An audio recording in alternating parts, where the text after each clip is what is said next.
আজকে আমরা special sense সম্পর্কে আলোচনা করব। এটা আপনাদের নার্ভাস সিস্টেমের একটা স্পেশাল টপিক, অর্থাৎ স্পেশাল সেন্স নিয়ে যেখানে আলোচনা করা আছে সেটা আমরা বলতেছি স্পেশাল নার্ভাস সিস্টেম আর কি।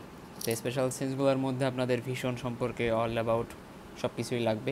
এরপরে হেয়ারিং আছে, তারপর আমাদের স্মেল টেস্ট, এই জিনিসগুলো সম্পর্কে আপনাদের স্পেশাল সেন্সের মধ্যে আলোচনা করা হয়। তো আমাদের ফার্স্ট যে টপিকস, অর্থাৎ আজকের ক্লাসে আমরা আলোচনা করব ভিশন সম্পর্কে।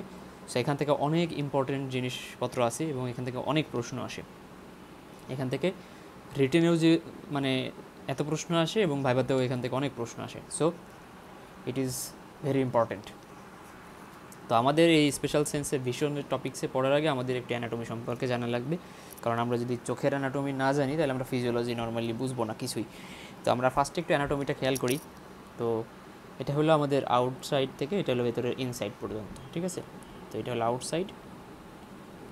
এখন আউটসাইড থেকে আমরা ভেতরের দিকে যাচ্ছি, সেটা আমরা বলতেছি ইনসাইড। এখন আউটসাইড থেকে স্ট্রাকচার, সবার বাইরে থেকে যদি আমরা আসি, সবার বাইরে থাকে কর্নিয়া, তারপরে আমাদের অ্যান্টেরিয়র চেম্বার থাকে, এরপরে আইরিশ থাকে, তারপরে গেলে পিউপিল থাকে, এবং এখানে গেলে আমাদের কিছু লিগামেন্ট থাকে, সাসপেন্সরি লিগামেন্ট। এই মাঝখানে যেটা দেখতেছেন এটা হলো লেন্স, ঠিক আছে। এখানে আরও কিছু জিনিসপত্র আছে, এখানে যেমন মাসেলের কিছু থাকে, সিলিয়ারি বডি, এখানে সিলিয়ারি মাসেল, সিলিয়ারি প্রসেস থাকে। তারপরে আমাদের এখানে একটা রিজন থাকে, সেটা আমরা বলি পোস্টেরিয়র চেম্বার। এরপরে যে বড় একটা গোলাকার অংশ দেখতেছেন এটা আমরা বলি ভিট্রিয়াস হিউমার অথবা ভিট্রিয়াস চেম্বার। এরপরে পেছন দিকে গেলে এখানে আমাদের অপটিক নার্ভ থাকে, এটাকে আমরা বলি অপটিক ডিস্ক এরিয়া অর্থাৎ ব্লাইন্ড স্পট। এখান থেকে আমাদের একটা নার্ভ বের হয়ে যায়, সেটাকে আমরা বলতেছি অপটিক নার্ভ। এটা হলো ক্রানিয়াল নার্ভ 2, অর্থাৎ যে ক্রানিয়াল নার্ভগুলো আছে ওই ক্রানিয়াল নার্ভগুলোর সেকেন্ড নাম্বার যেটা, সেটা হলো অপটিক নার্ভ। আর আউটার সারফেসগুলোতে যদি যাই, আমাদের সবার বাইরে থাকে স্ক্লেরা, তারপরে থাকে ক্রয়েড, তারপরে থাকে রেটিনা। আমি এটারে মনে রাখতাম SCR। তো এই তিনটা জিনিস আপনারা মনে রাখতে পারেন, কারণ স্ক্লেরা, ক্রয়েড এবং রেটিনা অনেক সময় মানে উল্টাপাল্টা হয়ে যায়, সিকোয়েন্সটা মনে থাকে না, যে আউটওয়ার্ড টু ইনওয়ার্ড অথবা ইনওয়ার্ড টু আউটওয়ার্ড, এটা মনে থাকে না। তা আপনারা যেভাবেই পারেন মনে রাখতে পারেন, আমি SCR দিয়ে মনে রাখতাম, এতে আমার সুবিধা হইতো আর কি। সো এই নর্মাল যে স্ট্রাকচারটা দেখতেছেন, এই স্ট্রাকচারটার ফিগার অর্থাৎ ফিগার ড্রয়িং, এটা আপনাদের ফিজিওলজি অ্যানাটমি দুই জায়গাতেই লাগবে। তো এই ফিগারটা ভালো করে একটু প্র্যাকটিস করবেন, না দেখে দেখে আঁকার চেষ্টা করবেন এবং সুন্দর করে আঁকার চেষ্টা করবেন। এটা আপনাদের পরবর্তীতেও এসে লাগবে, ঠিক আছে। এটা ফিফথ ইয়ারে এসে লাগবে, অর্থাৎ ফিফথ ইয়ারে যখন আপনারা INT-তে আসবেন, এর একটা আলাদা একটা সাব ডিভিশনই আছে সার্জারির মধ্যে, সেখানে গেলে তো আপনার এই ছবি মাস্ট লাগবে। তো আগে থেকে এই জিনিসটা সম্পর্কে ওভারঅল একটা ক্লিয়ার কনসেপ্ট ধারণা থাকলে আপনাদের জন্য সুবিধাই হবে। আর থেকে মোটামুটি সব কিছু জানলে বা এই অ্যানাটমিটা জানলে মোটামুটি এর অনেক কিছু আপনার কাছে অনেক ইজি লাগবে। তা না হইলে অনেক কিছু মুখস্থ করতে গেলে দেখবেন যে বুঝতেছেন না কিছু, অর্থাৎ একটার সাথে একটা কোরিলেট করতে পারবেন না। এখন এই আইকে বলা হয় হিউম্যান বডির ক্যামেরা। সো আমাদের ফোনের বা ক্যামেরার যে নর্মাল ফাংশন দেখার ক্ষেত্রে, তো আমাদের হিউম্যানের ক্ষেত্রে আইটাও ক্যামেরার হিসেবেই কাজ করতেছে। এরপর আপনাদের একটা জিনিস লাগবে এখান থেকে, refractory media of the eyeball. তো এই যে আই বলটা আমরা এখানে দেখলাম, এটা হলো normally eyeball, figure of the eyeball. এখন এই আইবলের কিছু রিফ্র্যাক্টরি মিডিয়া থাকে। এখন রিফ্র্যাক্টরি মিডিয়া জিনিসটা কি? রিফ্র্যাক্টরি মিডিয়া অর্থাৎ এই যে আউটসাইড থেকে, বাইরের থেকে যে আলোটা আসতেছে, ঠিক আছে। এখন এই যে আলো, যেটাকে আমরা বলতেছি লাইট, এখন এই লাইট রেটা আমাদের এই বিভিন্ন স্টেপ পার করতেছে বা বিভিন্ন মানে এখানকার বিভিন্ন ফেজ বা বিভিন্ন ধাপ বা বিভিন্ন স্ট্রাকচার ভেদ করে আমার কি হইতেছে, এই অপটিক নার্ভ পর্যন্ত যাচ্ছে। এখন এই লাইটটাকে মডিফাই করা হয়, অর্থাৎ এই লাইটটাকে কি করা হয়, ডিফ্লেক্ট করা হয়। ডিফ্লেক্ট করা মানে হলো প্রতিফলন, কোনো জায়গায় প্রতিফলন করে, কোনো জায়গায় প্রতিসরণ করে, কোনো জায়গায় এইভাবে করার মাধ্যমে কী হয়, লাইটের প্রতিফলন প্রতিসরণ করার মাধ্যমে লাইটের যে ইফেক্ট বা লাইটের যে রিফ্র্যাকশন ছিল সেইটাকে চেঞ্জ করা হয়। এখন এই জিনিসটাকে আমরা বলি রিফ্র্যাক্টরি ইন্ডেক্স অথবা refractory media of the eyeball. অর্থাৎ আমাদের চোখের মধ্যে এরকম বিভিন্ন লেয়ার আছে যারা লাইটটাকে কী করে, এরকম প্রতিফলন প্রতিসরণ করতে পারে আর কি। এভাবে করে কী করে, তারা আমার এই অপটিক নার্ভের এখানে যে অপটিক নার্ভে একটা ইমেজের সৃষ্টি করে। তো যারা এই জিনিসটাকে করে, অর্থাৎ যারা এই লাইটটাকে ডিফ্লেক্ট করে, তাদেরকে আমরা বলি রিফ্র্যাক্টরি মিডিয়া। এখন আমাদের চোখের মধ্যে 4টা মেজর রিফ্র্যাক্টরি মিডিয়া আছে। তো আমরা একটু নিচের ছবিটা দেখি, এখানে 5টার কথা বলছে, আপনারা 4টার কথা বলবেন, কারণ এআর একটা রিফ্র্যাক্টরি মিডিয়া হিসেবে কাজ করে। তো এআর যেহেতু আমাদের আইবলের কোনো টপিক্স না, সেই কারণে আমরা এটারে ইগনোর করতেছি। তো এইখানে দেখেন একদম এটা হলো আউটসাইড, ঠিক আছে। আউটসাইড থেকে একটা লাইট আসতেছে বা অবজেক্ট থেকে একটা লাইট আসতেছে। তো ফার্স্টে সবার বাইরে যেটা থাকে সেটা হলো কর্নিয়া। কর্নিয়া একটা লাইটকে যেই পরিমাণ ডিফ্লেক্ট করে সেটার ইন্ডেক্স হইল 1.38। জাস্ট আপনারা ভ্যালুটা মনে রাখবেন যে রিফ্র্যাক্টরি ইন্ডেক্স অর্থাৎ আলোকে কী পরিমাণ ডিফ্লেক্ট করতেছে কর্নিয়া, এই ভ্যালুটা আপনার মুখস্থ করা লাগবে। সো এটা করতেছে 1.38। এরপরে আসেন চোখের সামনে লেন্সের আগে যে স্পেসটা থাকে এখানে আমরা বলি অ্যাকুয়াস হিউমার। সো এইটা নর্মালি করে 1.33 এটার ভ্যালু। তারপরে আছে চোখের যে লেন্স সেটা হলো সবথেকে হাইয়েস্ট, অর্থাৎ সবথেকে highest deflect of the light করে কে লেন্স, সেটা হলো 1.40। এরপর আছে ভিট্রিয়াস হিউমার, এটা করে 1.34। তার মানে রিফ্র্যাক্টরি মিডিয়া কী জিনিস? The structure of the I that deflect light. তার মানে কি? The structures of I that deflect light, লাইটটাকে যারা ডিফ্লেক্ট করতেছে তাদেরকে আমরা বলতেছি রিফ্র্যাক্টরি মিডিয়া। এই ভ্যালুগুলো একটু মনে রাখবেন, এই ভ্যালুগুলো পারলে কিন্তু অনেক ভালো মার্কস পাবেন। না পারলে ফেল হবে না, কিন্তু এই জিনিসটা পারলে স্যার ম্যাম অনেক খুশি হয়ে যায়। মানে স্যারদের পেড কোশ্চেনগুলোর মধ্যে এই কোশ্চেনগুলো আসে না, কিন্তু পারলে পরে আপনার ইমপ্রেশন খুবই ভালো হয়ে যাবে। এরপরে যেটা আছে সেটা হলো আমাদের কিছু ভিশন ডিসঅর্ডার আছে। এখন হয়তো আমি নিজেও চশমা পরি, আপনাদের হয়তো অনেকে দেখছেন চশমা পড়তে। এখন ভীষণ ডিসঅর্ডারের ক্ষেত্রে কিছু জিনিস আমাদের বেসিক জিনিসপত্র আছে, একটু বুঝে পড়বেন, তাইলে এই জিনিসটা আপনাদের মুখস্থ করা লাগবে না। আপনাদের বই কিংবা গাইড বই দেখবেন যে অনেক কথাবার্তা বলা আছে, বাট খুবই সিম্পল একটা জিনিস যদি একটু বুঝতে পারেন আর কি।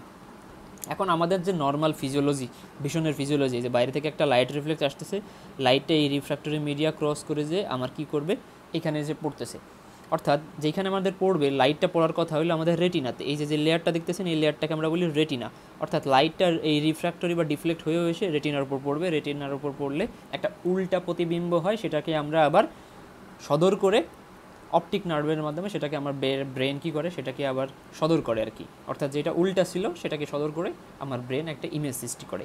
এখন রেটিনার উপর নর্মালি একটা ইমেজের উল্টা প্রতিবিম্ব পড়ে। এখন নর্মাল ভিশনের ক্ষেত্রে আমার এই রেটিনার উপর যে ডিরেক্ট কোনো একটা ইমেজ বা কোনো একটা অবজেক্টিভের একটা ইমেজ ক্রিয়েট হবে এখানে, কিন্তু আমাদের কিছু কন্ডিশন আছে যেগুলোকে আমরা বলছি ডিজিজ কন্ডিশন বা ইরোর কন্ডিশন। যে ইরোর কন্ডিশন বা এই রিফ্র্যাকশন ইরোরের কারণে আমার ইমেজটা অন্য জায়গায় তৈরি হইতেছে, নট রেটিনা, মানে রেটিনার আগে পিছে আমার এই জায়গাগুলোতে যে ফোকাসড হয়ে একটা ইমেজ সৃষ্টি করতেছে, যার কারণে কি হইতেছে, হয় আমরা কাছের জিনিস দেখতে পারতেছি না, অথবা দূরের জিনিস দেখতে পারতেছি না, অথবা দূরের জিনিস দেখতে পারতেছি কাছের জিনিস দেখতে পারতেছি না, আবার কাছের জিনিস দেখতে পারতেছি দূরের জিনিস দেখতে পারতেছি না। এরকম কিছু ভীষণ ডিসঅর্ডার থাকে যেগুলো এই রিফ্র্যাকশন ইরোরের কারণে হয়। তো তার মধ্যে কিছু আছে যেমন মায়োপিয়া, হাইপারোপিয়া, অ্যাস্টিগমেটিজম, প্রেসবায়োপিয়া। তো এই জিনিসগুলো হলে এরকম একটা ইরোর কন্ডিশন অথবা কিছু ক্লিনিক্যাল কন্ডিশন, যেই কন্ডিশনে কি হয় এই রিফ্র্যাকশন ইরোর হয়। তো যাদের মায়োপিয়া থাকে তো তাদের দেখেন ইমেজটা তৈরি হয়েছে রেটিনার আগে, এই জায়গাটাতে ইমেজ তৈরি হইতেছে, বাট এখানে কিন্তু হওয়ার কথা না। সো যেহেতু আগে হইতেছে সেটা আমরা বলতেছি মায়োপিয়া। দেখেন হাইপারোপিয়া সেটা হইতেছে রেটিনারও বাইরে যেয়ে তৈরি হইতেছে। এখন রেটিনা আমার এইখানে, রেটিনার বাইরে যেয়ে যদি আমার কোনো একটা ইমেজ তৈরি হয়, তাহলে আমি যদি একটা ইমেজকে জুম আউট করে দেখি সেরকমভাবে আমি দেখতে পারবো হাইপারোপিয়াতে, অর্থাৎ আমি ইমেজটাকে পুরো ক্লিয়ারলি দেখতে পারবো না। আমি যদি ইমেজটাকে জুম আউট করি, ধরেন এই যে এখন আমার যে স্ক্রিনটা দেখতেছেন, আমি যদি এখন এই জিনিসটাকে এইরকম করে দেখি তাহলে ছবিটা আমার চোখে এরকম দেখা যাবে, বাট আমার কি এরকম দেখার কথা না। তো এই যে ছবিটা আমার যেহেতু জুম আউট হয়ে যেতেছে, এটা আমার হাইপারোপিয়াতে হবে। আর মায়োপিয়াতে কী হবে, যেহেতু আমার স্ক্রিনটা এভাবে দেখার কথা কিন্তু ধরেন এরকম হয়ে যাইতেছে, তো এই যে ছোট হয়ে গেছে তার মানে আমার দেখতে সমস্যা হইতেছে, তখন সেটা আমরা বলতেছি মায়োপিয়া। আর একটা আছে অ্যাস্টিগমেটিজম। অ্যাস্টিগমেটিজমের মধ্যে দেখেন একটা ইমেজের 3-4 জায়গায় কিন্তু সেটা তৈরি হইতেছে রেটিনার আগে, ডিফারেন্ট প্লেস বা ডিফারেন্ট ডিস্টেন্সে একটা ছবির কী হইতেছে প্রতিবিম্ব দেখা যাইতেছে। তো যদি আপনি একটা ছবির এরকম 3-4টা ভিউ দেখেন তাহলে আপনার চোখে একটা ধাঁধা লেগে যাবে, মনে হবে যে আপনি চোখে ব্লার দেখতেছেন এরকম মনে হবে, অথবা শেকিং হইতেছে। আপনারা যখন এই যে ক্যামেরা দিয়ে ছবি তোলেন, ক্যামেরা যখন শেক করা হয় অর্থাৎ ক্যামেরা যখন কাঁপে, একটা ছবিতে এরকম 3-4টা জায়গায় দেখা যেতে পারে, ইরোর দেখা যেতে পারে, এটার আমরা বলি অ্যাস্টিগমেটিজম। এরপর আর একটা জিনিস হচ্ছে প্রেসবায়োপিয়া। এই প্রেসবায়োপিয়াতেও দেখা যায় যে ছবি আমাদের রেটিনার পেছনে তৈরি হয়, ঠিক আছে। প্রেসবায়োপিয়াতেও আমাদের যেই ইমেজটা ক্রিয়েট হয় সেটাও পেছনে তৈরি হয়, রেটিনার পেছনে তৈরি হয়। সো এই কিছু কন্ডিশনস আছে যেগুলোকে আমরা বলতেছি রিফ্র্যাকশন ইরোর। তাহলে এখন আমরা এক একটা করে আসি এইখানে আমাদের কেন কী কারণে এই জিনিসটা হইতেছে। তো প্রথমে যেটা আসি আমাদের সবথেকে কমন সেটা হলো মায়োপিয়া। মায়োপিয়াতে কী হইতেছে, আমরা দূরবর্তী জিনিস দেখতে পারি না, অর্থাৎ ডিস্টেন্সের কোনো অবজেক্ট ডিস্টেন্সে যদি দূরবর্তী কোনো জিনিস আমরা দেখতে আমাদের অসুবিধা হয়, অর্থাৎ এখানে আমাদের সমস্যা থাকে। বাট কোনো জিনিস যদি আমাদের কাছে থাকে, নেয়ার ভিশন, নেয়ার অবজেক্টে কোনো রকম সমস্যা হয় না, এখানে আমরা সব ক্লিয়ারলি দেখতে পাই। সো এই হলো ফিচার্স, মানে মায়োপিয়ার ফিচার্স হলো এই জিনিসগুলো নিয়ে আসে, যে দূরের জিনিস দেখতে পারে না কিন্তু কাছের জিনিস দেখতে পারে।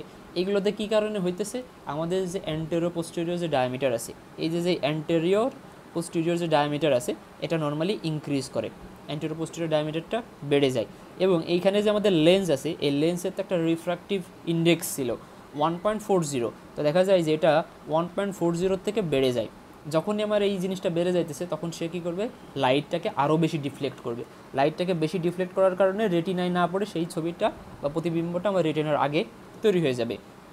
এরপরে আমাদের যে লেন্স, এই লেন্সের যে একটা কার্ভ, এই কার্ভটা বেড়ে যাবে, এইরকম ধরেন আরও বেড়ে গেছে কার্ভ। তো নর্মালি যদি মনে করেন আমার কার্ভটা এরকম থাকে, তো সেটার থেকে বেড়ে এইরকম হয়ে গেছে। তো সারফেস এরিয়াটা দেখেন, লেন্সের সারফেস এরিয়া বেশি হয়ে গেছে। তো যখন সারফেস এরিয়া বেশি হয়ে গেছে, রিফ্রাকশন রেটও বেড়ে গেছে। সো এই যে এই কয়টা কারণে বা এই কয়টা কজ, যেই কজের কারণে আমার একটা মানুষের নর্মাল ভিশন থেকে মায়োপিয়া জেনারেট করতে পারে। তাইলে আপনাকে যদি জিজ্ঞেস করে what are the cause of myopia, তো আপনি বলবেন কি, অ্যান্টেরিয়র পোস্টেরিয়র ডায়ামিটার বেড়ে গেছে, refractive index of the lens সেটাও বেড়ে গেছে, লেন্সের যে কার্ভেচার সেই কার্ভেচারটাও বেড়ে গেছে, লেন্সের কার্ভেচার বেড়ে যাওয়ার কারণে যে রিফ্রাক্টিভ পাওয়ার সেটাও লেন্সের রিফ্রাক্টিভ পাওয়ারটাও বেড়ে গেছে। এখন আপনি এটাকে কীভাবে কারেক্ট করবেন, এই চোখের সামনে একটা কনকেভ, আমরা কনকেভ লেন্স কেমন দেখি, এরকম, এই যে এইরকম লেন্স নর্মালি আমরা কনকেভ লেন্স বলি, এইটাকে বলি কনকেভ লেন্স। তো আপনি চোখের সামনে এরকম একটা কনকেভ লেন্স দিবেন। কনকেভ লেন্স দিলে আপনার এখানে রিফ্রাকশন রেট কমে যাবে, রিফ্রাকশন রেট কমে যে ছবিটা আমার রেটিনার আগে তৈরি হওয়ার বদলে এটা রেটিনার উপর যে তৈরি হবে। তাইলে আপনার মায়োপিয়ার পেশেন্টকে আপনি কোন ধরনের লেন্স সাজেস্ট করবেন, সেটা হইল কনকেভ, অবভিয়াসলি কনকেভ লেন্স। এই লেন্সগুলোর নাম মনে রাখবেন, যে মায়োপিয়া, হাইপারোপিয়া, প্রেসবায়োপিয়া কাদের আমরা কোন ধরনের লেন্স সাজেস্ট করি। সো মায়োপিয়ার পেশেন্টদেরকে আমরা কনকেভ লেন্স সাজেস্ট করি। এরপরে নেক্সট কমন যে জিনিস সেটা হলো হাইপারোপিয়া। হাইপারোপিয়াতে কী হইতেছে, রেটিনার বাইরে যে একটা ইমেজ তৈরি হইতেছে। তার মানে এদের ক্ষেত্রে কি হয়, ডিফিকাল্টি অর্থাৎ নেয়ার ভিশনে প্রবলেম, এরা কাছের জিনিস দেখতে পারে না কিন্তু ডিস্টেন্স জিনিস অর্থাৎ দূরের জিনিস দেখতে পারে, ডিস্টেন্স ভিশন ক্লিয়ার থাকে। এই হলো এদের ফিচার্স। এই মানে এই রোগের পেশেন্টগুলো এরকম সমস্যা নিয়ে আসে। এদের ক্ষেত্রে কজ কী থাকে, এদের যে অ্যান্টেরিয়র পোস্টেরিয়র ডায়ামিটার, এই যে অ্যান্টেরিয়র পোস্টেরিয়র ডায়ামিটার দেখেন সেটা কমে গেছে, ডিক্রিজ করছে। এরপরে যে লেন্স, এই লেন্সের যে রিফ্র্যাক্টরি রেট ছিল সেটাও কমে গেছে, লেন্সের যে কার্ভেচার সেটাও কমে গেছে। অর্থাৎ মায়োপিয়াতে যেই জিনিসগুলো আপনি দেখছেন এই জায়গায় সেই জিনিসগুলোর একদম রিভার্স হয়েছে। তার মানে রিভার্স অফ মায়োপিয়ার উল্টা জিনিস আমার এখানে হইতেছে, যার কারণে আমার ছবি রেটিনার পিছনে তৈরি হইতেছে। তাইলে আপনি এখানে তার ঠিক উল্টা জিনিসটা করবেন, ওইখানে আপনি কনকেভ দিয়েছেন, তাহলে এখানে আপনার যে লেন্সটা দিতে হবে সেটা হলো কনভেক্স লেন্স। তাহলে কনভেক্স লেন্স দেখতে কেমন, এই যে এইরকম, তাহলে আপনি এরকম একটা কনভেক্স লেন্স দিবেন। সো নর্মালি এটা ওল্ড এজের পেশেন্টদের ক্ষেত্রে বেশি দেখা যায়, ঠিক আছে। আর আমাদের নর্মালি যা ইয়ং পেশেন্ট তাদের ক্ষেত্রে দেখা যায় মায়োপিয়া, ঠিক আছে, মায়োপিয়ার সমস্যাটা বেশি থাকে। তো এইটা হলো হাইপারোপিয়ার ট্রিটমেন্ট। এরপরে আছে যেটা, সেটা হলো অ্যাস্টিগমেটিজম। এই অ্যাস্টিগমেটিজমের ক্ষেত্রে আমরা সিলিন্ড্রিক্যাল লেন্স দিই, সিলিন্ডারের মতো লেন্স, এরকম সিলিন্ড্রিক্যাল লেন্স দিই। এখন এটা তো আমরা বললাম কারেকশান করি কীভাবে, কিন্তু এখানে যে বললাম এখানে রিফ্র্যাক্টিভ ইরোর এমনভাবে হয় যে একটা ছবির প্রতিবিম্ব বিভিন্ন ডিফারেন্ট জায়গায় তৈরি হয়, যার কারণে পেশেন্ট একটা ছবির বিভিন্ন রকম ইরোর দেখতে পারে। মানে একটা ছবি মনে হইতেছে অনেকগুলো হয়েছে, ঠিক আছে, শেকিং করার কারণে। আর এটা কী কারণে হয়, এই যে লেন্স, এই লেন্সের ডিসলোকেশন হয়, পার্শিয়াল ডিসলোকেশন হয়ে যায়। তো এই লেন্সের পার্শিয়াল ডিসলোকেশন হইলে আমার এই রকমের অ্যাস্টিগমেটিজম দেখা যায়। এটাকে আমরা সিলিন্ড্রিক্যাল, এটা হলো সিলিন্ড্রিক্যাল লেন্স দিয়ে এই পেশেন্টগুলোর কারেকশান করি। এখন এই লেন্স বলতে কিন্তু চশমার কথা বলা হইতেছে, ঠিক আছে, আমরা চশমায় যে চশমাগুলো ইউজ করি সেই চশমাকে আমরা বলি লেন্স। এরপরে আরেকটা আছে, সেটা হলো presbyopia. So what happened in presbyopia, প্রেসবায়োপিয়াতে আমার ডিফিকাল্টি হয় বোথ ডিস্টেন্স, তার মানে near vision plus distance vision, দুইটাতেই সমস্যা হয়। সে কাছের জিনিসও ঠিকঠাক দেখতে পারে না, দূরের জিনিসও দেখতে পারে না। এবং লস অফ অ্যাকোমোডেশন, অ্যাকোমোডেশন মানে হইল, তার মানে লস অফ অ্যাকোমোডেশন জিনিসটা হলো আপনি একটা দূরের জিনিস দেখতেছেন, হঠাৎ করে সেই জিনিসটা যদি আপনার চোখের কাছে নিয়ে আসা হয় তো আপনি ওই জিনিসটাকে ব্লার দেখবেন। কিন্তু আমার চোখ নর্মাল এই জিনিসটাকে কী করে, মানে আমার চোখের মধ্যে বিভিন্ন রকম মাসেল আছে এবং আমাদের চোখের পিউপিল আছে, সেইগুলোকে হয় কনস্ট্রাক্ট করে অথবা ডাইলেট করে, সেই জিনিসটাকে দেখে। তার মানে আমরা বিভিন্ন সময় ফোনের ক্যামেরাতে কী করি, জুম ইন করার পর কোনো একটা ছবির উপরে টাচ করে ফোকাস করি। তার মানে এই যে ফোকাস করা, আমার ক্যামেরাটাকে কোনো একটা সাবজেক্টকে ফোকাস করার জন্য যে চেঞ্জটা আমরা করতেছি ক্যামেরার মধ্যে, সেম জিনিসটা আমার চেঞ্জ করা লাগে চোখের মধ্যে। তো আমাদের চোখ তার ক্যামেরার মতো না যে টাচ করলাম আমারই হয়ে গেল, আমাদের চোখ নিজেই জিনিসটাকে অ্যাকোমোডেশন করতে থাকে। অর্থাৎ দূরের জিনিস দেখার জন্য আমার চোখের মধ্যে কিছু রকম ফিজিওলজিক্যাল চেঞ্জ করে, কাছের জিনিস দেখার সময়ও আমার চোখের মধ্যে কিছু রকম ফিজিওলজিক্যাল চেঞ্জ করে। এইটার আমরা বলি অ্যাকোমোডেশন। একটু পরে আমি অ্যাকোমোডেশনের মেকানিজম দেখাবো, সেখানে আপনারা দেখতে পারবেন যে আসলে একটা জিনিস দেখার জন্য আমাদের চোখের মধ্যে কীভাবে কোন জিনিসের চেঞ্জ হয়। তো এই জিনিসটা লস হয় যাদের প্রেসবায়োপিয়া থাকে। এখন এই জিনিসটা কী কারণে হইতে পারে, এই যে আমাদের চোখের যে লেন্স, এই লেন্সের ইলাস্টিসিটি কমে যাওয়ার কারণে হতে পারে, অর্থাৎ ডিক্রিজ ইলাস্টিসিটি। চোখের লেন্সের ইলাস্টিসিটি কমে যাওয়ার কারণে এরকম হতে পারে যে লেন্স ঠিকঠাকভাবে কনস্ট্রিক্ট করতে পারে না কিংবা ডাইলেট করতে পারে না, তার কারণে এরকম হতে পারে। এবং লেন্সের মধ্যে আমাদের কিছু প্রোটিন থাকে, এই প্রোটিনগুলো ডিনেচারেশন হয়ে যায়, অর্থাৎ লেন্স প্রোটিনগুলো নষ্ট হয়ে যায়।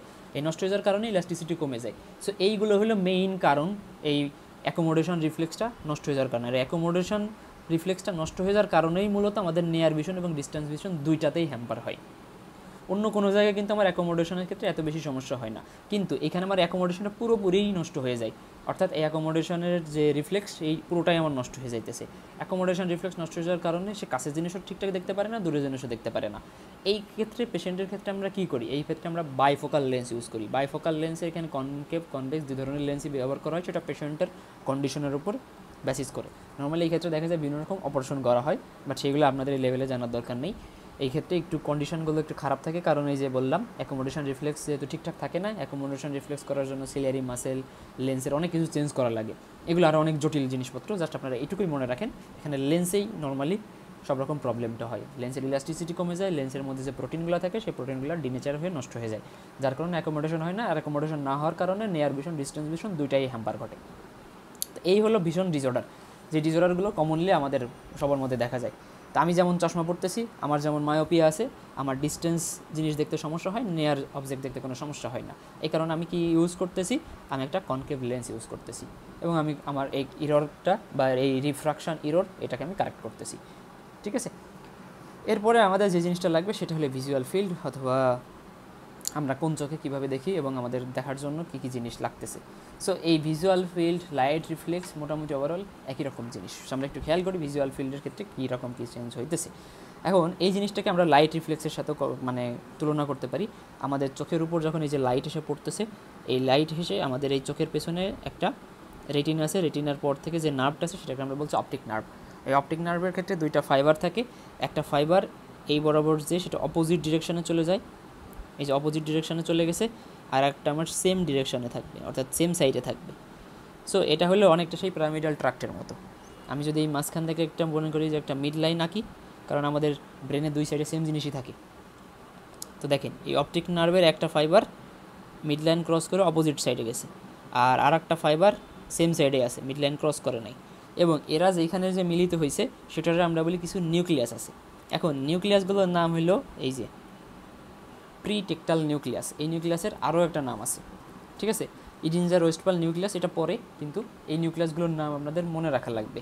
কোন জায়গা থেকে কোন রিফ্লেক্স কোন জায়গায় কোন নিউক্লিয়াসে যাচ্ছে, এই জিনিসটা আপনাদের মনে রাখা লাগবে। তো আমি প্রথম থেকে যদি একটু লাইট রিফ্লেক্সের কথা বলি তাহলে কী হইতেছে সেটা একটু খেয়াল করেন। তো আমরা এখানে লাইট রিফ্লেক্সের কথা আলোচনা করতেছি। তো প্রথমেই আমাদের একটা লাইট এসে পড়তেছে সবার বাইরে, কোথায় পড়তেছে, চোখে। চোখের মধ্যে আমাদের যে রিফ্র্যাক্টরি মিডিয়া আছে সেখানে রিফ্রাকশন হচ্ছে, রিফ্রাকশন হওয়ার পর আলোটা এসে রেটিনায় পড়তেছে। রেটিনার পরে রেটিনায় আমাদের দুই ধরনের সেল থাকে, একটা হলো রড এবং একটা হলো কোন। এই দুইটা সেল বিভিন্ন লাইট রিফ্লেক্সগুলো লাইটগুলোকে রিসিভ করার পর এখানে আমার কিছু বাইপোলার সেল থাকে, কিছু গ্যাংলিয়ন সেল থাকে। এই সেলগুলো হয়ে আমার অপটিক নার্ভ হয়ে এই জিনিসটা অপটিক কায়াজমাতে আসে। এইখানে আমাদের একটা জিনিস থাকে, সেটা আমরা বলি অপটিক কায়াজমা। এই যে অপটিক কায়াজমাতে আসবে, অপটিক কায়াজমাতে আসার পরে এখানে অপটিক নার্ভের দুই পাশে দুই ধরনের নার্ভগুলো চলে যাবে, অর্থাৎ কিছু যাবে আমার অপোজিট সাইডে আর কিছু যাবে সেম সাইডে। অর্থাৎ এখান থেকে আমার যে নিউক্লিয়াস হয়ে নার্ভ ফাইবারটা আমার এদিকে যেখানে যে ফার্স্টে রিসিভ করবে সেটা আমরা বলছি প্রিটেকটাল নিউক্লিয়াস। প্রিটেক্টাল নিউক্লিয়াস হয়ে এই জিনিসটা আমার আরেকটা নিউক্লিয়াসে যাবে, এইটাই আমরা বলতেছি এডিনজার ওয়েস্টফাল নিউক্লিয়াস। কই যাবে? Edinger Westphal nucleus of the both side. ঠিক আছে, দুই সাইডেই গেছে। দুই সাইডে যাওয়ার পরে কি হবে? এখন দুই সাইডে যাওয়ার পরে এরপরে আমাদের এইখান থেকে আরেকটা নার্ভের মাধ্যমে এটা আমার ব্রেনে যাবে, সেটা আমরা বলতেছি অকুলোমোটর নার্ভ। অকুলোমোটর নার্ভ হয়ে সেটা সিলিয়াতে যাবে, চোখের সিলিয়া। এখানে ছবিতে এই যে এইখান থেকে দেখা যাইতেছে এই যে একটা নার্ভ গেছে। তো আমি যদি এখান থেকে একটু লেজার দিয়ে দেখাই, সো এইখানটা এটা হলো আমাদের ওয়েস্টফাল, এডিনজার ওয়েস্টফাল নিউক্লিয়াস। এখান থেকে পরবর্তীতে গেছে আমার এই যে বরাবর দিয়েছে সিলিয়ারি গ্যাংলিয়ন। এই সিলিয়ারি গ্যাংলিয়নের যে সিলিয়া থেকে আমার চোখের যে সিলিয়ারি মাসেল যাবে এবং পিপিলাতে যাবে, অর্থাৎ পিউপিলসের যে মাসেলগুলো থাকে, পিপিলারি কনস্ট্রিক্টর মাসেল, পিপিলের কনস্ট্রিকশন হবে, অর্থাৎ লাইট রিফ্লেক্স। লাইট রিফ্লেক্স জিনিসটা হলো আপনার চোখে লাইট পড়ার পর আপনার চোখের যে পলক ফেলা বলি আর কি, ঠিক আছে, আপনি চোখ বন্ধ করে ফেলেন। অর্থাৎ লাইট হঠাৎ করে যদি আপনার চোখে কেউ লাইট মারে, আপনি কী করেন? সাথে সাথে চোখটা বন্ধ করে ফেলেন। এই যে লাইটের প্রতি আপনার চোখের যে একটা রিফ্লেক্স, এটার আমরা বলতেছি লাইট রিফ্লেক্স। এই লাইট রিফ্লেক্সটা হইতেছে কার মাধ্যমে? এই সিলিয়ারি মাসেল এবং আমাদের পিউপিলাতে যে কনস্ট্রিক্টর মাসেল, এইগুলোর কারণে। এই রিফ্লেক্সটা যখনই আমার চোখের মাধ্যমে অপটিক নার্ভ হয়ে এডিনজার ওয়েস্টফাল নিউক্লিয়াস হয়ে সিলিয়ারি গ্যাংলিয়ন হয়ে আমার কনস্ট্রিক্টর মাসেলে যাবে, কনস্ট্রিক্টর মাসেল তখন কী করবে? কনস্ট্রিকশন করবে। অর্থাৎ চোখের কনস্ট্রিকশন হলে কী হবে? আপনি চোখের পলক ফেলে ফেলবেন, অর্থাৎ চোখ বন্ধ করে ফেলবেন। তো এই জিনিসটা হইতেছে লাইট রিফ্লেক্সের কারণে, এবং এই জিনিসটাই হলো এই বিভিন্ন ওয়ের মাধ্যমে আমার চোখে সম্পন্ন হইতেছে। এই সেম জিনিসটাই আপনারা যখন ভিজুয়াল পাথওয়ে পড়বেন, ভিজুয়াল পাথওয়েতে আমাদের নর্মালি একই রকম জিনিসই লাগে। তো এই ভিজুয়াল পাথওয়েটাও আপনাদের একই রকম। তো আমি ভিজুয়াল পাথওয়েটাও এখানে আপনাদের একটু দেখাই দিই, কারণ এই ভিজুয়াল পাথওয়ে আপনাদের রিটেনে আসে যে ট্রেস দ্য ভিজুয়াল পাথওয়ে। তাহলে ভিজুয়াল পাথওয়েতে আমাদের কী হয়? তাহলে আমরা এই একটা ছবি দেখেই বুঝতে পারবো সেটা, কারণ ছবিটা নর্মালি একই রকম। তো ফার্স্ট অফ অল একটা লাইট, এই যে মনে করেন লাইটটা এসে চোখের পর পড়ছে, চোখের যে সবার বাইরে থাকে যে কর্নিয়া, এই যে সবার বাইরের দিকে আছে কর্নিয়াতে পড়ছে, কর্নিয়ার পরে এখানে যে রিফ্রাক্টিভ মিডিয়া আছে সেখানে রিফ্রাকশন হয়ে লাইটটা যে রেটিনার উপর পড়ছে। রেটিনার যে রড এবং কোন আছে এবং বাইপোলার সেল আছে, গ্যাংলিয়ন সেল আছে, সবাই এই জিনিসগুলো রিসিভ করার পর এই জিনিসটাকে আমার এইখান থেকে যে নার্ভটা নিয়ে গেছে সেটাকে আমরা বলছি অপটিক নার্ভ। ঠিক আছে, অপটিক নার্ভ তারপর অপটিক কায়াজমাতে গেল, অপটিক কায়াজমা হয়ে এখান থেকে দুই সাইডে ভাগ হয়ে গেল, একটা রাইট সাইডে গেল আর একটা লেফট সাইডে গেল, মিড লাইন ক্রস করার পরে এটা অপটিক কায়াজমা হয়ে অপটিক ট্রাক্ট হয়ে এরপরে আমাদের এখানে কিছু এই যে ল্যাটেরাল জেনিকুলেট বডিতে আসছে, কিছু lateral geniculate body opposite side দিয়ে এটা আমার যাবে প্রিটেক্টাল নিউক্লিয়াসে এডিনজার ওয়েস্টফাল নিউক্লিয়াস এই পর্যন্ত যাবে। ঠিক আছে, এই ল্যাটেরাল জেনিকুলেট বডি হবে, এখান থেকে অপটিক রেডিয়েশন হবে এবং ভিজুয়াল কর্টেক্সে চলে যাবে। এখান থেকে আমার যেখানে যায় সেটা হলো এখানকার যে ভিজুয়াল কর্টেক্স, এই ভিজুয়াল কর্টেক্সে যাবে এবং একটা অবজেক্ট আপনি দেখতে পারবেন। এটা হলো ভিজুয়াল পাথওয়ে। তার মানে ভিজুয়াল পাথওয়ে বলেন, রাইট রিফ্লেক্স বলেন, কিন্তু লাইট রিফ্লেক্সের ক্ষেত্রে আপনার এই এডিনজার ওয়েস্টফাল নিউক্লিয়াস এবং সিলিয়ারি গ্যাংলিয়ন পিপুলের মাসেল এইগুলো আসবে। কিন্তু আপনার যখন ভিজুয়াল পাথওয়ে বলবেন, শুধুমাত্র অপটিক রেডিয়েশন করবেন, এই ল্যাটেরাল জেনিকুলেট বডিতে এসে অপটিক রেডিয়েশন হবে, ভিজুয়াল কর্টেক্সে যাবে, অবজেক্ট দেখা যাবে। অর্থাৎ আপনার এইগুলো তখন আর বলা লাগবে না। ঠিক আছে, এটা হলো ভিজুয়াল পাথওয়ে। মানে এত জটিল কিছুই না, একটু পড়লেই দেখবেন, বুঝতে পারবেন। জাস্ট এই ছবিটা দেখে আপনাদের পড়তে হবে। তার মানে ভিজুয়াল পাথওয়ে এবং লাইট রিফ্লেক্স 3-4টা পয়েন্ট পর্যন্ত, মানে লাস্টে 3-4টা পয়েন্ট বাদে মোটামুটি দুইটাই একই রকম, সেম। এরপরে আপনাদের যেটা ডিফারেন্স সেটা হলো যে অ্যাকোমোডেশন রিফ্লেক্স। এখানে অ্যাকোমোডেশন রিফ্লেক্সের জাস্ট পাথওয়েটা আমি বর্ণনা করছি, এটাও আমার সেমভাবেই হবে। এখন সেমভাবে বলতে আমরা কী বলতেছি?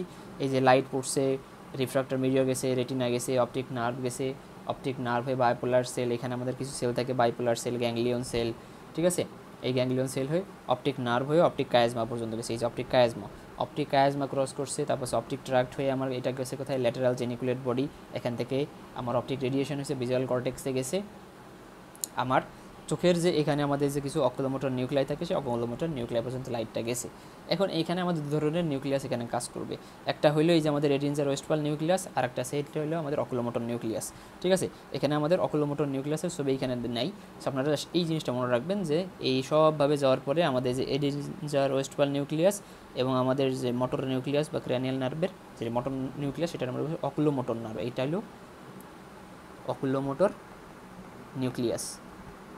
তো দেখেন এই যে চোখে সেই পাথওয়েটা আমরা বললাম, এই পাথওয়েটা হয়ে আমাদের দুইটা নিউক্লিয়াসে আমার আলোটা গেছে। আলো যাওয়ার পর দুই জায়গা থেকে আমার যে নার্ভটা নর্মালি কাজ করবে, দুইটাই অকুলোমোটর নার্ভ। এখন আমাদের যখন এই অকুলোমোটর নিউক্লিয়াসের উপরে যখন আলোটা যাবে বা যে লাইটটা আসছিল সেই লাইটটার যে ইম্পালস ক্রিয়েট হয়েছে নার্ভগুলোর মধ্যে, তো যেহেতু লাইট যাচ্ছে না, এখানে আমাদের একটা ইম্পালস যাচ্ছে অকুলোমোটর নার্ভ দিয়ে যাওয়ার পরে এটা যে কী করবে, আমাদের contraction of the medial rectus, চোখের মিডিয়াল রেকটাস মাসেল আছে, সেই চোখের মিডিয়াল রেকটাস মাসেলকে কী করবে, কন্ট্রাক্ট করবে। অর্থাৎ মিডিয়াল রেকটাস মাসেলে যখন কন্ট্রাক্ট হবে, এটা converse of the ocular axis, ocular অ্যাক্সিসটা কনভার্স হয়ে যাবে, বড় হয় আর কি, চোখের বড় করে এরকম কনভার্স হয়ে যায়, দুই দিকে ইয়ে হয়। আর যদি এই ভিতরের দিকে আসে তাহলে ডাইভার্সেশন করে, তো আমাদের কনভার্স করতেছে আর কি। এখন কনভার্স হবে এটা হলো যখন আমার মিডিয়াল রেকটাস মাসেলের কনস্ট্রিকশন হবে। অন্যদিকে যখন আমার এডিনজার ওয়েস্টপাল নিউক্লিয়াসের একটা ইম্পালস রিসিভ করবে, এখান থেকে আমাদের নর্মালি এখানেও আমাদের ওকুলোমোটর নার্ভ আছে, ওকুলোমোটর নার্ভ থেকে আমাদের এখান থেকে যাবে সিলিয়ারি গ্যাংলিয়নে, সিলিয়ারি গ্যাংলিয়ন থেকে আমাদের সিলিয়ারি নার্ভ আছে, সিলিয়ারি নার্ভ যে দুই ধরনের মাসেলের উপর যে কাজ করবে, একটা হলো সিলিয়ারি মাসেল আর একটা হলো কনস্ট্রিক্টর পিপিলাই। এখন দুইটাতেই যে এই দুইটারই কনস্ট্রিকশন করবে, কনস্ট্রিকশন মানে হলো এই দুইটার কনস্ট্রিকশন করা, অর্থাৎ সংকুচিত করবে আর কি। যখনই আমার সিলিয়ারি মাসেলের কনস্ট্রিকশন হবে তখনই আমাদের anterior curvature of the lens increase হয়ে যাবে, ঠিক আছে। এটা হলো কনস্ট্রিক্টর মাসেলে যখন আমার সিলিয়ারি মাসেলের যখন কনস্ট্রিকশন হবে। আর অন্যদিকে যখন আমাদের যখন পিপিলাই যে মাসেলগুলো আছে সেটা আমার কী করবে, পিপিলের কনস্ট্রিকশন করবে। এই সবগুলো জিনিসই যখন সম্পন্ন হবে তখন আমার চোখ নেয়ার ভিশন অর্থাৎ কাছের জিনিস দেখার জন্য উপযুক্ত হবে। অর্থাৎ কাছের জিনিস দেখার জন্য আপনার কী করতে হবে, একটা আছে আইবল, সেটাকে কনভার্স হইতে হবে, অর্থাৎ স্বাভাবিকভাবে চোখের যে ডায়ামিটার সেটা বড় করতে হবে, এবং একটা জিনিস কাছে দেখার জন্য আমাকে জুম ইন করতে হইতেছে। সো অবভিয়াসলি এখানে আমাদের যে পিপিল আছে সেটাকে কনস্ট্রিক্ট করতে হবে, এবং লেন্সের যে কার্ভেচার সেই কার্ভেচারটা ইনক্রিজ হবে, অর্থাৎ এইরকম ধরেন লেন্স, সেই লেন্সের যে কার্ভেচার সেটা বড় হবে। তো আপনি যদি দেখেন একটা কাছে জিনিস দেখেন, আপনার চোখের মধ্যে কিছু জিনিস চেঞ্জ হচ্ছে, দেখেন আপনি চোখটাকে একটু কুচকাই ফেলতেছেন, কুচকাই একটা জিনিস দেখতেছেন, কিন্তু দূরে জিনিস যখন দেখতেছেন আপনি চোখটাকে বড় করতেছেন।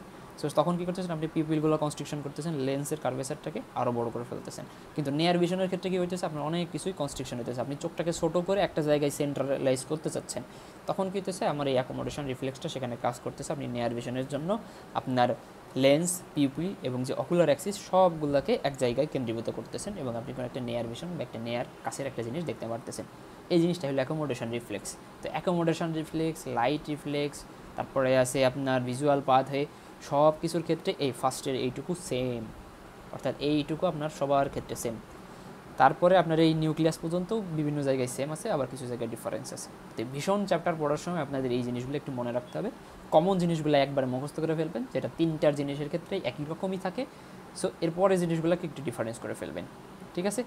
আর এই লাইট রিফ্লেক্স অথবা এই অ্যাকোমোডেশন রিফ্লেক্সটা কই পাওয়া যায় না, মানে কাদের ক্ষেত্রে অ্যাবসেন্ট থাকে, যাদের ক্ষেত্রে প্রেসবায়োপিয়া আছে, যেটা একটু আগে আমরা বলছি, এই যে প্রেসবায়োপিয়া, এদের অ্যাকোমোডেশন রিফ্লেক্সটা থাকে না। এটা আপনাদের ভাইবার একটা পেড কোশ্চেন। এরপরে আপনাদের আরেকটা জিনিস আছে, সেটা হলো আমাদের এই রেটিনা, ঠিক আছে। এই রেটিনাল সেলগুলা আমাদের একটু জানা লাগবে। এখানে কিছু সেল টেল দেখতে পাবেন, এই সেলগুলো লেয়ার লাগবে, অর্থাৎ লেয়ার্স অফ দ্য রেটিনা। এখানে যেটা ছবি দেখতেছেন এটা হলো রেটিনাল লেয়ার। তো এটা হলো সবার বাইরের লেয়ার, এটা হলো আউটসাইড টু ইনসাইড, এটা হলো ইনসাইড।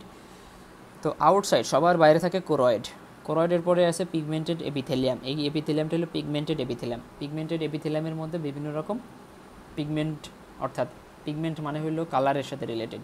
তো দেখবেন চোখের আপনি বিভিন্ন জিনিস কালার দেখবেন, চোখের যে আমরা বলি যে চোখের মনি যেটা কালো হয়ে থাকে, সো এগুলোকে আমরা বলি পিগমেন্টেড লেয়ার। এর মধ্যে আমাদের কিছু আবার রডস এবং কোনস থাকে, যেটাকে আমরা বলি ফটোরিসেপ্টর সেল।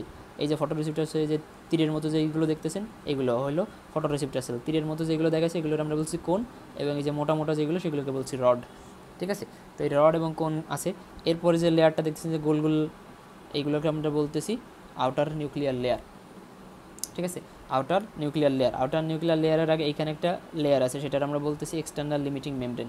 তার মানে সবার বাইরের দিকে আছে পিগমেন্টেড এপিথেলিয়াম, এটা এক নম্বর লেয়ার। এরপরে আছে লেয়ার অফ রড অ্যান্ড কোন, তারপরে আছে এক্সটার্নাল লিমিটিং মেমব্রেন, তারপরে আছে আউটার নিউক্লিয়ার লেয়ার, এরপরে আছে আউটার প্লেক্সিফর্ম লেয়ার, এটা হলো 5 নম্বর লেয়ার। এইখানে থেকে এই যে প্লেক্সাসের মতো নেটওয়ার্ক তৈরি করছে, এগুলোকে আমরা বলি আউটার প্লেক্সিফর্ম লেয়ার। এরপরে আছে ইনার নিউক্লিয়ার লেয়ার, এটা হলো 6 নম্বর লেয়ার। এখানেও দেখেন এই যে নীল নীল যে এগুলো হলো নিউক্লিয়াসের কথা বলছে, এটার আমরা বলছি আউটার নিউক্লিয়ার লেয়ার। এরপরে দেখেন আবার এখানে একটা নেটওয়ার্কের মতো প্লেক্সাস তৈরি করছে, এটার আমরা বলছি ইনার প্লেক্সিফর্ম লেয়ার, এটার আমরা বলছি 7 নম্বর লেয়ার। এরপর আবার যে নিউক্লিয়াস দেখতেছেন এগুলো আমরা বলছি এক ধরনের সেল, এটার নাম হলো গ্যাংলিয়ন সেল। তো এটা হলো 8 নম্বর লেয়ার, অর্থাৎ গ্যাংলিয়ন সেল লেয়ার। এরপরে যেটা দেখতেছেন এগুলোর সঙ্গে একটা ফাইবার, এই ফাইবারগুলো হলো রেটিনাল নার্ভ ফাইবার, এটা হলো 9 নম্বর লেয়ার, এবং সবার ভেতরের দিকে একটা লিমিটিং মেমব্রেন যেখানে শেষ হয়ে যেতেছে, এটা আমরা বলতেছি ইন্টারনাল লিমিটিং মেমব্রেন বা ইন্টারনাল লিমিটিং মেমব্রেন লেয়ার। এই 10টা লেয়ার, এই রেটিনার যে 10টা লেয়ার একদম ঠুটস্থ কণ্ঠস্থ, মানে একদম মুখস্থ করে ফেলতে হবে। এটা ভুল গেলে আপনাকে স্যার ম্যাম চাইলে ফেল করাই দিতে পারে। রেটিনাল লেয়ার, এটা রিটেনে আসে, ভাইভাতে জিজ্ঞেস করে, এই ফিগার আঁকা শিখবেন, ফিগার আঁকা শিখে আপনার এই 10টা লেয়ারের নাম মুখস্থ করতে হবে, কোনো অপশন নাই এখানে, আপনাকে এই নামগুলো মুখস্থ করাই লাগবে। সো আউটওয়ার্ড টু ইনওয়ার্ড এইভাবে মনে রাখবেন, অর্থাৎ এই যেখানে আমি 1 2 3 যেভাবে সিকোয়েন্সে লিখছি এইভাবে আপনারা মনে রাখার চেষ্টা করবেন, এভাবেই আপনারা পড়বেন, তাইলে ভাইভাতে আপনাদের ভুল হবে না আর কি, ঠিক আছে। আর এই ছবিটা আঁকাও একটু শিখবেন, ছবিটা খুব বেশি একটা কঠিন না, প্রথম দেখাতে কঠিন মনে হতে পারে, কিন্তু যদি আপনি লেয়ারগুলোর নাম ভালো করে মুখস্থ করতে পারেন তখন আপনি এগুলো খুব ইজিলি পারবেন। এরপরে আপনাদের আরও 2টা জিনিস আছে, মানে 2টা জিনিস আছে বলে এখানে এক্সট্রা 2টা জিনিস আছে, সেই 2টা জিনিসটা আমি একটু বলে দিই। সেটা হলো আমাদের অ্যাডাপ্টেশন, অর্থাৎ ডার্ক অ্যাডাপ্টেশন, আর একটা আছে লাইট অ্যাডাপ্টেশন। অর্থাৎ অন্ধকার থেকে আলোতে গেলে আমাদের চোখে এক ধরনের চেঞ্জ হয়, আবার আলো থেকে অন্ধকারের মধ্যে গেলে আমাদের চোখে এক ধরনের চেঞ্জ হয়। এই 2টা জিনিস আমাদের জানা লাগবে, কিন্তু এই ডার্ক অ্যাডাপ্টেশন এবং লাইট অ্যাডাপ্টেশন জানার আগে আমাদের যে ফটো রিসিপ্টর সেলগুলো আছে সেই 2টা সম্পর্কে জানা লাগবে। একটা ছিল হলো রড আর একটা ছিল হলো কোন, এই 2টা জিনিসের ফাংশন জানা লাগবে। এখন রড কথাটা যখনই মাথায় আনবেন তখনই মনে রাখবেন আমরা বাসা বাড়িতে যে রড লাইট ইউজ করি সেগুলো কখন ইউজ করি, যখন আমাদের চারপাশে অন্ধকার থাকে, অর্থাৎ আমরা লাইট জ্বালাই কখন, আমাদের আশেপাশে যখন অন্ধকার থাকে তখন। তার মানে রড তখনই অ্যাক্টিভেটেড হয় যখন আমাদের আশেপাশে ডিম লাইট থাকে। ডিম লাইট, এই ডিম লাইট ভিশন, অর্থাৎ ডিম লাইট ভিশন, আপনি যখন অন্ধকারের মধ্যে হাঁটাচলা করবেন তখন আমার চোখ কী করতেছে, এই রডগুলোকে অ্যাক্টিভেটেড করতেছে যাতে আমরা অন্ধকারেও মাঝে মাঝে দেখতে পারি, এবং সেটা সীমিত অন্ধকার। যে দেখেন না আপনারা মাঝে মাঝে জ্যোৎস্না রাতে বাইরে গেলে অনেক কিছু দেখতে পারেন, ঠিক আছে, একটা সময় পর চোখ সেটার অ্যাকোমোডেশন করে, যেটাকে আমরা বলছি অ্যাডাপ্টেশন করে আমরা তখন দেখতে পাই। তো এই যে অন্ধকারেও আপনি দেখতে পারতেছেন, তখন আপনার চোখের মধ্যে যেই সেলটা দায়ী সেটা হলো রড আপনাকে অন্ধকারে দেখার জন্য হেল্প করতেছে। আর তাহলে যেটা থাকলো কোন, তাহলে অবভিয়াসলি সেটা ব্রাইট লাইটে দেখতে আপনাকে হেল্প করবে। ব্রাইট লাইট অর্থাৎ আপনি যখন খুব বেশি আলোয় যান তখন কী হয়, আপনি হঠাৎ করে চোখটা ব্লিঙ্ক করে ফেলেন, চোখ বুজে ফেলেন, তখন আপনার চোখের মধ্যে লাইট অ্যাডাপ্টেশন হয়। লাইট অ্যাডাপ্টেশন হওয়ার পরে তখন এই কোন সেলটা অ্যাক্টিভেটেড হয়, তখন আপনি কী হয়, অনেক তীব্র আলোতেও তখন আপনি আস্তে আস্তে স্বাভাবিকভাবে দেখতে পারেন। তো এই ব্রাইট লাইট আপনার ভিজুয়াল অ্যাকুইটি, কালার ভিশন সবগুলোর সাথে রিলেটেড, আর রডটা শুধুমাত্র ডিম লাইট ভিশনের সাথে রিলেটেড। সো এই 2টা সেলের ফাংশন কিন্তু মাস্ট পড়ে যাবেন। 2টা সেলের ফাংশন না জেনে কখনোই ভাইভা বোর্ডে যাবেন না, বিশেষ করে যখন আপনার নার্ভাস সিস্টেম পরীক্ষা বা কার্ড পরীক্ষা বা টার্ম পরীক্ষা দিতে যাবেন। এটা মাস্ট বি জিজ্ঞেস করবেই, যদি আপনার ভিশন থেকে প্রশ্ন করে what are the functions of the road, what are the functions of the কোন, মাস্ট প্রশ্ন। এখন আসেন আমাদের অ্যাডাপ্টেশন। সো ডার্ক অ্যাডাপ্টেশন, তাহলে কী হইতেছে ডার্ক অ্যাডাপ্টেশনে, আপনি মনে করেন একটা অনেকক্ষণ ধরে আপনি কী করছেন, ব্রাইট লাইট একটা এরিয়াতে আপনি অনেকক্ষণ ধরে সময় কাটাইছেন, অর্থাৎ আপনি প্রচুর পরিমাণ আলোর মধ্যে অনেকক্ষণ ধরে সেখানে মনে করেন আড্ডা দিতেছেন, বা আপনি এমন জায়গায় কাজ করতেছেন সেখানে অনেক আলো আছে। তাইলে আপনি ব্রাইট লাইটের এরিয়া থেকে হঠাৎ করে আপনি কই আসছেন, ডার্ক লাইট এরিয়াতে আসছেন, অর্থাৎ অন্ধকার এরিয়াতে আপনি যখন আসবেন তখন আপনার চোখের মধ্যে কিছু চেঞ্জ হবে, ঠিক আছে, তখন আপনার চোখের মধ্যে কিছু চেঞ্জ হবে। একটু আগে বলছি যে আমরা ডার্ক অ্যাডাপ্টেশনের জন্য আমাদের চোখের মধ্যে একটা সেল অ্যাক্টিভেটেড হয়ে যায়, সেটা হইল রড সেল। তাহলে এই রড সেলটাকে অ্যাক্টিভেশন করার জন্য একটা প্রোটিন কাজ করে, সেটা আমরা বলি রডোপসিন ফটোপিগমেন্ট প্রোটিন। তার মানে আমার চোখের মধ্যে তখন কি হয়ে যাবে, ইনক্রিজ করবে ফরমেশন অফ রডোপসিন। এই রডোপসিন ফরমেশনটা বেড়ে যাবে, এটাও একটা ফটোপিগমেন্ট যেটা আমার রড সেলটাকে অ্যাক্টিভেটেড করবে। তার মানে আমার চোখের মধ্যে তখন বেড়ে যাবে কি cell, number of rod cell. তো এই রড সেল যখন আমার চোখের মধ্যে বাড়তে থাকবে তখন আমাদের আস্তে আস্তে ভিজুয়াল যে থ্রেশহোল্ড, অর্থাৎ দেখার জন্য যে থ্রেশহোল্ড, সেটা আস্তে আস্তে কমে যেয়ে তখন আপনি গ্রাজুয়ালি অন্ধকারের মধ্যেও দেখতে পারবেন। এখন ভিজুয়াল থ্রেশহোল্ডটা কমে যাওয়ার রিজনটা হইল ভিজুয়াল থ্রেশহোল্ড। এখন এই ভিজুয়াল থ্রেশহোল্ডটা কেন কমলো প্রশ্ন আসতে পারে, আপনি ছিলেন কোন লাইট এরিয়াতে, ব্রাইট লাইট এরিয়াতে, তখন আপনার ভিজুয়াল থ্রেশহোল্ড ছিল অনেক হাই, অর্থাৎ আপনার ভিজুয়াল থ্রেশহোল্ডটা এমন একটা লেভেলে ছিল যে লেভেলে আপনি বেশি লাইটের এরিয়াতে দেখতে পারতেছেন।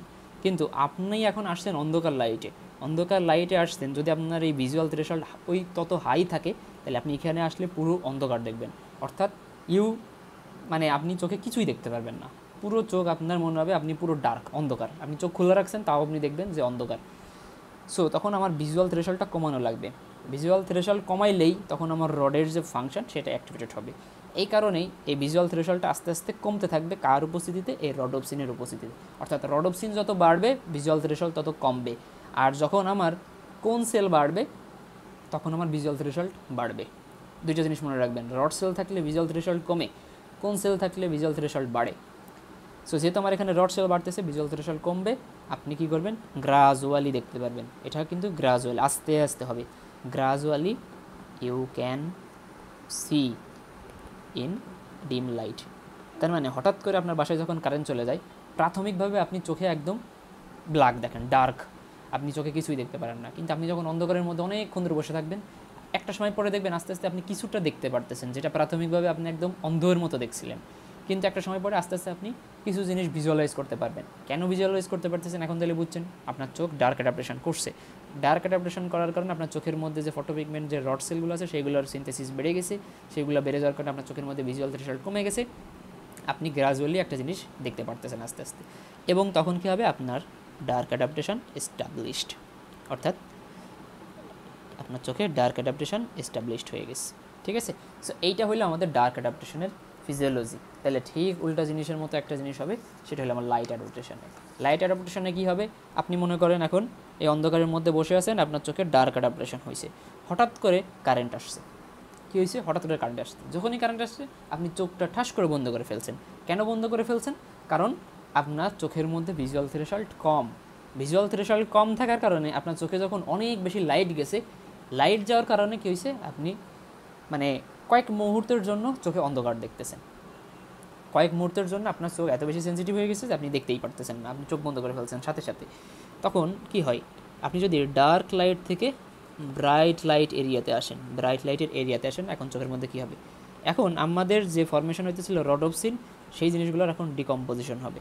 এখন ডিকম্পোজিশন হয়ে ডিক্রিজ করবে নাম্বার অফ পিগমেন্টেশন, অর্থাৎ ফটো পিগমেন্টের যে সেলগুলো আছে রড সেলগুলো কমতে থাকবে, আর যখন আমার রড সেলগুলো কমতে থাকবে তখন আমার ভিজুয়াল থ্রেশহোল্ড বাড়তে থাকবে, অর্থাৎ রড সেলগুলো ডিঅ্যাক্টিভেটেড হইতে থাকবে আর আমার ভিজুয়াল থ্রেশহোল্ড বাড়তে থাকবে। যেহেতু রডের কারণে ভিজুয়াল থ্রেশহোল্ড কমে গেছিলো, অ্যান্ড রড সেলগুলো যখন কমে যাচ্ছে, সিনথেসিস এই যে ফরমেশন অফ দ্য রডোপসিন এটা যখন কমে যাচ্ছে, তখন আমার ভিজুয়াল থ্রেশহোল্ড বেড়ে যাচ্ছে।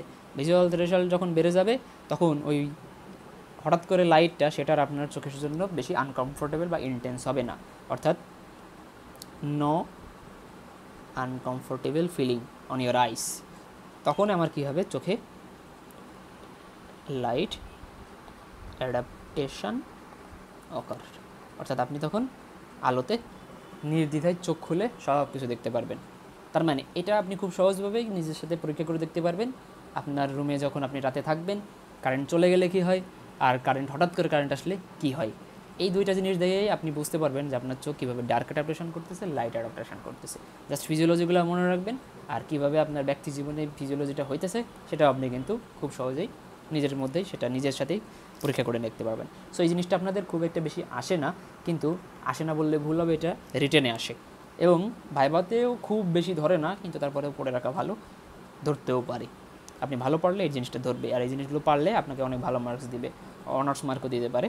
সো এই জিনিসটা একটু মনে রাখলে কোনো দোষ নেই। তাহলে এইখান থেকে আপনারা ডার্ক অ্যাডাপ্টেশন পড়বেন, লাইট অ্যাডাপ্টেশন পড়বেন, retinal layer must must must, এটা লাগবেই, অ্যাকোমোডেশন মাস্ট মাস্ট মাস্ট, কার কনস্ট্রিকশন হইতেছে সেই জিনিসগুলো একটু ভালো করে পড়বেন। এরপরে এখানে আছে light reflex, visual pathway must.